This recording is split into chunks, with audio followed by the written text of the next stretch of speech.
Power star Pawan Singh मुश्किल घड़ी की सामना करते हुए नजर आ रहा है, क्योंकि ज्योति सिंह भी टारगेट कर रहा है पवन सिंह को, तो उसी बीच अक्षरा सिंह और उनके फादर भी पवन सिंह को टारगेट कर रहा है।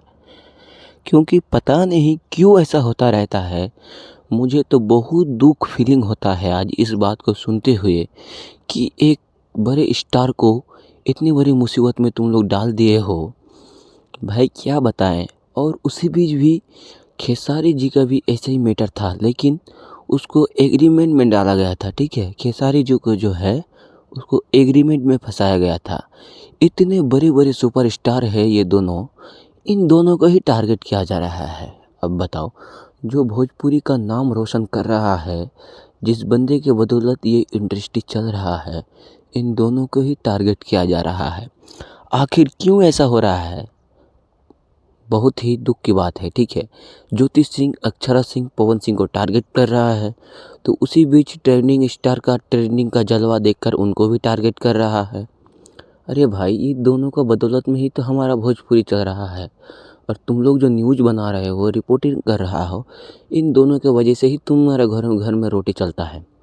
तो तुम्हारा रोटी सेकने का कोई औकात नहीं है। ठीक है, बताओ, अब इतनी बड़ी बड़ी सुपरस्टार को जालों में फंसाया जा रहा है।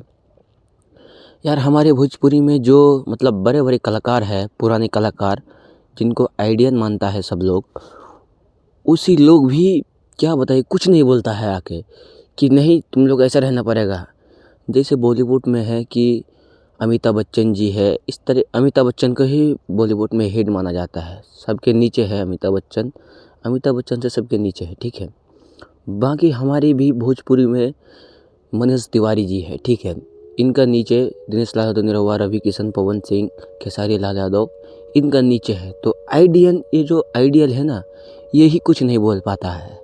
अब बताओ, जब मनोज तिवारी को बोलना चाहिए कि ए तुम लोग ये क्या कर रहे हो, मनोज तिवारी को ख्याल रखना चाहिए इन सब चीज़ों के लेकर, क्योंकि ये पुराने स्टार है, इनको आइडियल मानता है।